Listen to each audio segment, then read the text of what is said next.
Here we go. All right, everybody, welcome back to season 2 of the Mini Hockey League podcast. This is going to be episode number 2. I am joined by my beautiful, beautiful wife and the owner of the HB Wombats, the Hard Booty Wombats, as well as I do have a cat on me, so if a random meow happens, deal with it. Welcome back. Thank you. I'm excited to be here. I'm excited that Kitty's joining us. Yeah, Kitty is joining us. So, we're going to get right on into it because we got a lot to cover and we don't have very much time to do it. So, first question on the itinerary. Let's talk about how your season went overall. I mean, I think my season went well overall. I made it into the final 2, but I've learned this season that I have a real struggle playing against the Kessel Run. So, let's narrow it down. We'll start with the regular season.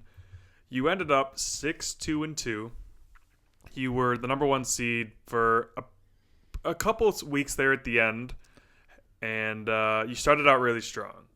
Started out doing very well as the season began. You played against the Hornet and split that, and you continued out strong until you did hit a little bit of a road bump in week 5, like you said, against the Kessel Run.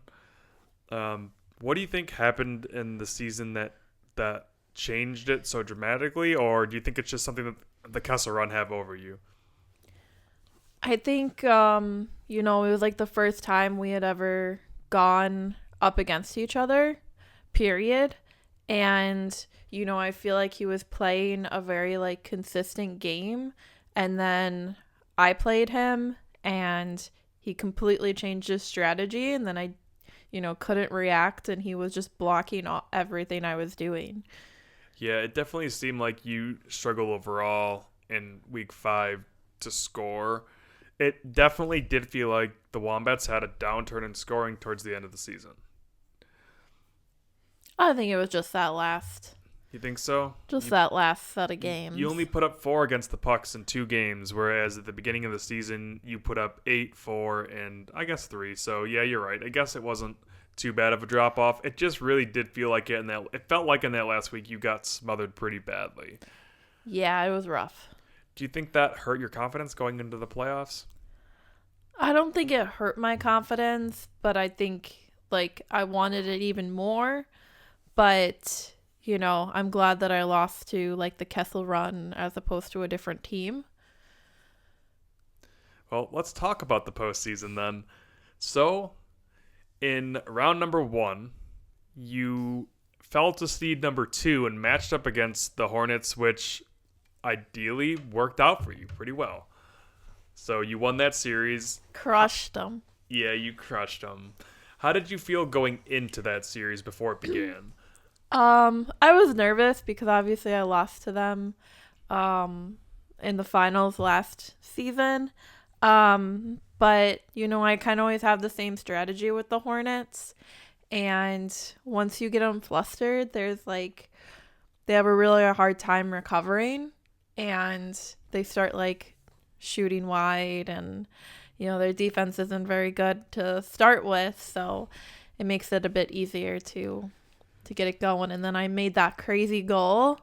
And it was just over for them. And what is that goal going to be called? It's going to be called the Wombat. That goal seemed to be quite literally a turning point in the series. Let's talk about that for a sec. So you lost game 1, 4-5. I believe that was an overtime loss. And then you shut down the Hornets, only allowing 2 more goals in the last 2 games. What did you change? How did you stop them? I got in their head. I got the goal. I was already kind of getting a lead. And, getting them a little bit flustered and making poor choices. And then I got that goal, and they thought they had the lead. They thought they were in the running, and they kind of wasn't going after goals and just trying to be a bit more defensive. And then they realized that at the end of the game, you just didn't have the goals to win. Yep, there was definitely when you shut down that center, which you did a very good job of, which I thought the Wombats, did the best job of out of any team I played all season. It's it's a losing battle for the Hornets. The goaltender just isn't good enough to be outscored like that. I mean, if the Hornets aren't putting up 3 goals, they usually don't win. And if you can limit them to 1 goal, you've got a pretty good shot at beating them, I would say, which hurts. It hurts me. All right, well, let's talk about the finals. I know it's gonna sting, but we gotta do it. So, first off, congratulations for making it at the very least. You've made it twice in a row. You're the only team in the MHL history that's made it to 2 finals, so you got that going for you. Fortunately, this one wasn't the one for you to win. Did you going into it? How did you feel? Tell me what you thought about the Kessel Run. Tell me what you thought about their season overall. They started out extremely strong, and they were the top of the power rankings at the beginning, and then they fell off pretty hard mid-season. Did you think that they were gonna make the recovery that they did? Honestly, no, I didn't. I thought when what was it, the Loons and the Kessel Run went up against each other, I thought the Loons were gonna win over the Kessel Run. But I think that towards the end of the season, the Kessel Run just kind of changed their strategy and focused more on defense and became more of a like cohesive team as opposed to just being, completely offensive. Yeah, and that's an interesting point because in the playoffs, the Kessel Run had the second best goaltender. Still, for them to have their goaltender make 27 of 33 saves with 2 shutouts and a .818 for them was just absurd. When you pair that with the ability they have to score, some of the goals that they had Wild. where they were just very high level goals that we're not seeing from even the most elite teams like the Hornets or the Loons. They seem to score a more linear style where the Kessel Run are shooting it off their own players and banking it off defensive players and tipping it in. Like we've seen a little bit of that from the Loons last year, but they really regressed in that, and I feel like the Kessel Run picked it up this year. Just really refining it. I feel like their defense really got strong at the end there.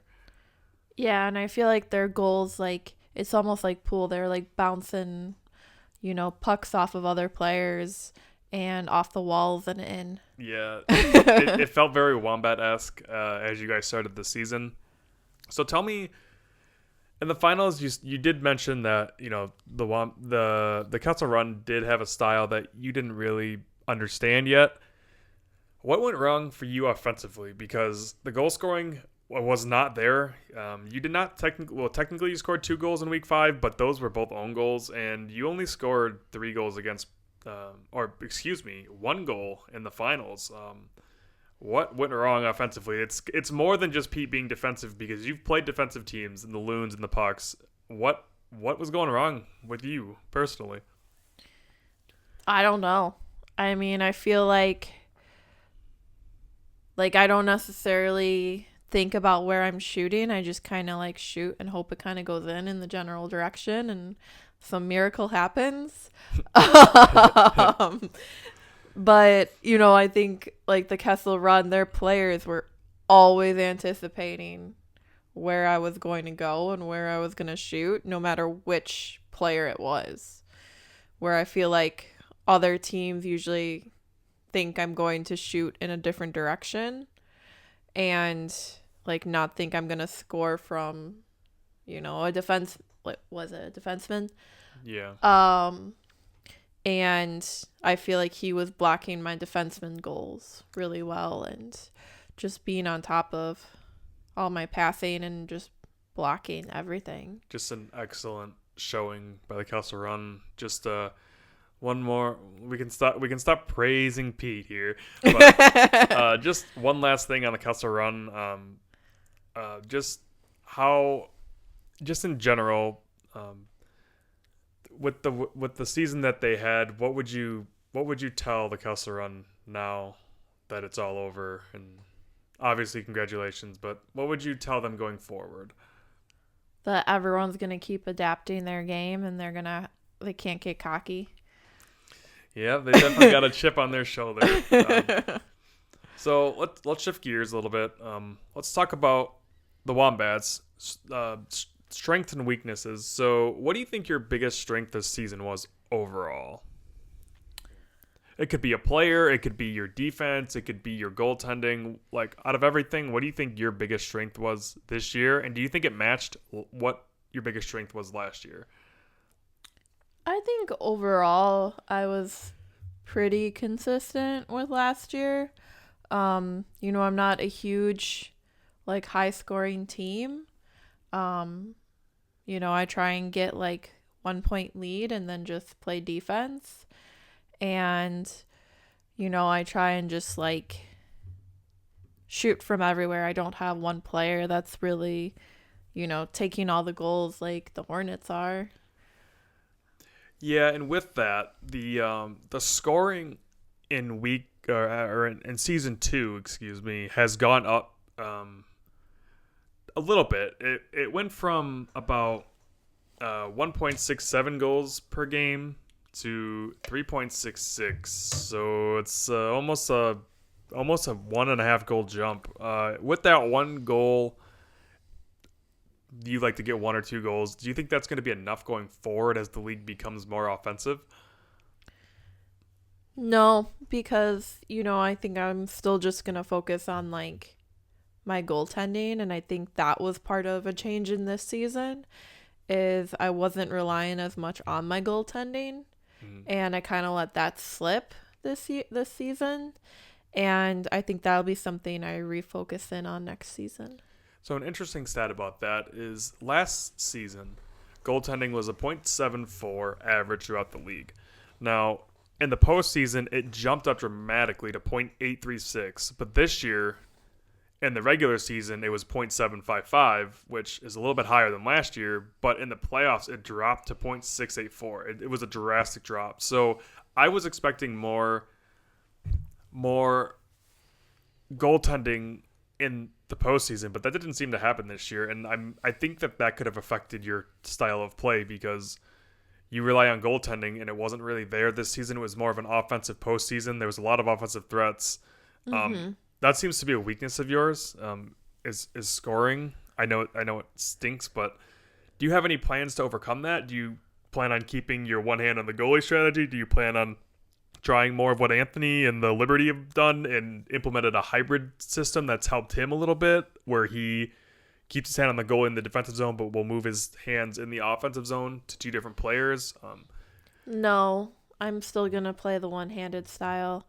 I think just with more attention on my goalie. I think I let him be in some bad positions. And I might have been turned around or something, or just wasn't reacting fast enough. The league has really picked up in speed. And I think that, my goaltending just needed to pick up a little bit more in speed. And that's what I'm going to continue to work on. Well, let's talk about some player stats. So we'll talk about a few things that stood out to me personally as a commissioner. I do look at everything. I watch all the teams, all the players. Things that stand out to me are your right wing, number 22. 5 goals by a right wing. It's not the highest in the league, but it's pretty impressive considering, well, it may be. It is pretty. 6 it goals is the highest in the total. goals. 6 total throughout, but I'm talking just regular season here. 5 goals, 8 points. It's a good amount of points from a winger. You have a lot of success with him, so that's something really positive to look at going forward. Your goaltending, great as always. There's really nothing to worry about there. I mean, a .78 is good for the second or third best in the league. Really nothing to worry about there. Or excuse me, a .8. Wow, I was looking at the wrong stat there. But a .78 in the playoffs is still very good. Your center had 6 goals in the playoffs, which is extremely impressive. Is there any player that stood out to you personally that you enjoyed using this year, or that you think improved from last year? I feel like I had a really good thing with my right wing going on, and I think my left defenseman is always good. Like it was good last year. Your It's captain. good this year. Yeah. The captain. Yep. Um, and then everyone else just steps it up one or two, and then my center, you can't like doubt the cat smack. The It's cat always smack. gonna come through. The cat smack does seem to come through a lot. The cat smack. What a name. I don't even know. I remember that conversation, but I was focused in a game as that conversation was happening. Of all the players in the league, are there any that stand out to you as really elite right now? Like in the entire The league. entire league.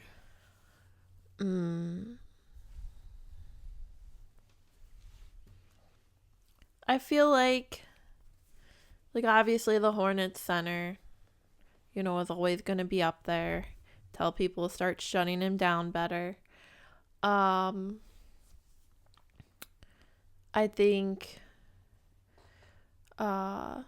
like the wings for Kessel Run were really impressive this year. Yep. I think like both wings did really, really well and they played off of each other.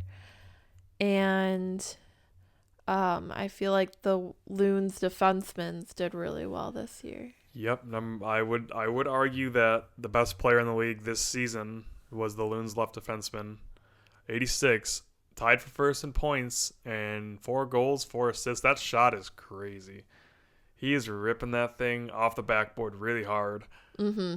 That's going to be something to look out for. But as we look at some elite players in the league, I'm not trying to buzz the heart. I'm not trying to give you the harsher your buzz here, but I don't think really you have an elite player. I think you just have a lot of great to average players. Yeah. Is that a fair assessment? Yeah, I don't think I have like any one player that stands out like some other teams do. I think everyone's just very consistent and they show up and they score goals and they block goals. Do you have any plans on attempting to change the strategy to make one of these players elite and maybe make it a threat? Because when you have a threat such a big threat like the wings for the Kessel Run or the Loons defensemen, people are building strategies around those players. Do you like the fact that you don't have that where people don't have to worry about it? Or do you think that if people are investing so much time and effort into stopping one player, you could maybe take advantage of that with another player? Well, I think that's kind of what happened with the Hornets this year. If you're talking about that, like they started, trying to block the center, and all of a sudden you're actually scoring goals with your wings, right? You got a few goals in with other players. A couple goals with the wings and a couple with the defensemen. So, I mean, I feel like everyone is focusing on this one player that might be elite, but, if you can still shoot a goal in, then now they're distracted by something else. Yep. So, I feel like just being able to shoot from everywhere and not having like one kind of focus player is kind of a benefit. As far as the Wombats go, do you have anything else you'd like to add about your team or this season, or how you like anything you'd like to tell everyone about this season? Just anything to do with the HP Wombats in general. I mean, for my team specifically, I think my captain's gonna stay the same, but if we get an alternate, it would be the right wing. Maybe we can have alternates this year. I think we probably need to decide on if there should be a rule for like shaking the board. Wow, you're diving right into my next topic. Sorry. You can skip over that. And then, I think it's really cool that this season that like a lot more teams are, becoming more rounded and like putting up a fight, and it's not just like the Hornets and the Wombats that are, dominating. It's it's gotten a lot more even.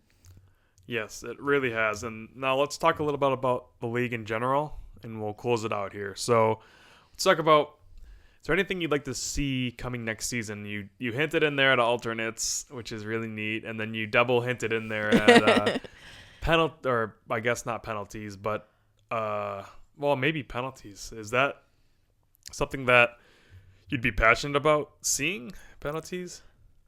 I mean, or just like some sort of something so that like, I feel like there was a lot of aggressive shaking of the board and like the earthquake, the Yep. loon's earthquake or whatever. Yep.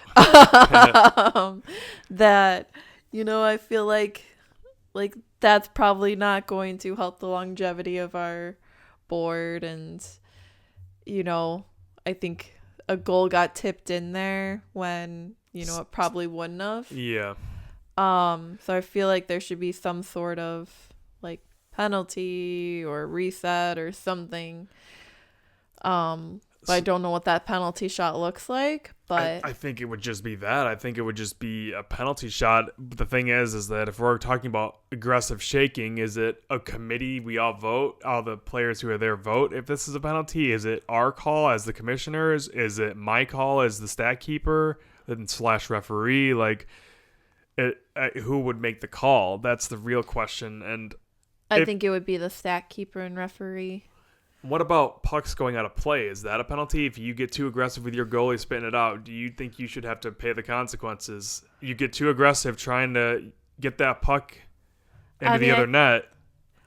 I think for like pucks flying out, sometimes it happens not just during face-off, but I think like dropping it behind the net of like the team that, the opposite team that shook it out. You like that idea that I had, yeah? Yeah, I like that idea. And even if it is behind the whoever's goal, the face-offs, the Castle Run took advantage of the liberty, and it's nothing to their fault because they just played by the rules of what the face-off was, but that drastically changed the series between the Liberty and Castle Run because the Liberty were making a comeback, they were playing well, and then all of a sudden 2 goals come in from pucks that are flying out of play, and it's kind of tight and tough because sometimes the pucks fly out of play because it deflects off a player, and to me that shouldn't be a penalty shot. But if a goalie shoots a puck out of play, that's when I feel like there should be a repercussion because you're trying too much to try to score that goal, and your penalty for trying to get that goal versus just getting the puck out of your net to a player, to me, in my opinion, and luckily I'm the commissioner, so I feel I can rule with the iron fist, but it feels like that should be a penalty because you're trying to do too much, So if like a goalie tries getting a goalie goal and then it flies out, it comes a penalty? That's what I believe, as well as I think we're going to also implement that on the goalie this year too, like the goalie, or sorry, the earthquaking. Because that was definitely getting pretty apparent, especially in the finals, and I noticed it a little bit. Now, it's once a game, maybe get a pass, but if you're doing it once or twice, if you're doing it more than once, I think I get it because everyone gets excited, and sometimes you just bonk it. Yeah. There's some players who do it way more than others, so I think that it'll help, like you said, the longevity of the board, plus, a more fair playing field for everybody. I would like to see, I think, more, what are they called? The not normal games. Stadium series. Stadium series games. Yeah, we've got some more ideas cooking up for the next stadium series event. So, well, as far as that's the league, and we got one last topic. Do you know what this topic is going to be? No. Let's rank the teams in order. We'll go with we'll just go with who do you think? We'll go with the order they finish in the season, and then we'll just pick one victor. Who you think is going to be the victor for next season? So you're going to pick you're going to rank the teams in order, how they're going to do in the season, and then you're going to pick the next MHL champion you think is going to win it. I think it'll be for the season. I think the Hornets are going to come back to be number 1. And then I think it's going to be followed by the Kessel Run, Wombats Loons, Liberty Pucks. I think the Loons are going to end up taking it, though. You think the Loons will make a wild card comeback? I think the Loons are going to take it, and I think the Liberty are going to be in like number 3 or number 2 spot. I think it's really interesting because those bottom 3 teams, none of them are really that bad. Now, the Pucks on paper were bad, but they had the best goaltender. If they had any goal scoring at all, they had 2 goals in the entire season. That is just not good enough. If they have any goals, it's a team that could win more than 50% of their games because of their goaltender. Their goaltender keeps them in every single game. Yeah. They were only losing games by 1 or 2 goals, and if they can get those 1 or 2 goals, like we saw a little flash of it in the postseason, if they can get some of those goals to go in, it's a team that could, knock down some other teams. So I think the Liberty might be, if it's not the Loons, I think the Liberty might, make it at least to the top 2. I don't know who the other team was going to be, but like I feel like they're going to come out, the underdog and in a way, and then just really like have a really good performance this year. I think one of the fun things and one of the really annoying things about our league is that I feel like we're getting to a point where it's just going to be on a nightly basis of who beats who. I don't even know if we can predict, teams that are trending good and bad, but there are just some teams that I feel like everyone's just going to start going 500 at some point where you just win and lose a game, and then it's just going to be who performs in the playoffs. Mm-hmm. And it almost diminishes the regular season a little bit, but it makes me wonder if we should drop out a playoff spot or 2, or give the first seed a double bye and give the last seed an exit that you don't get to participate, because there's going to be no incentive if everybody is equally good and we're all just winning and losing based on luck. You know what I mean? The regular season wouldn't really feel like it means much. I can see that, but maybe we just bring in one more player and make that call. Yeah, we need another player. If anybody's in the Midwest area, Kat's looking for you. She's going to recruit you. As for that is episode 2 of the Mini Hockey League podcast, season 2 edition. I want to thank my wonderful, beautiful wife for being here and doing this podcast with me. And any last words from the HB Wombats to the fans or about the Wombats? Thank you all for being my fans. I know I've got at least 2 out there, maybe 2 more than the Hornets. I just hope that everyone poops squares and stacks them up and marks their territory. And that's been the Wombats.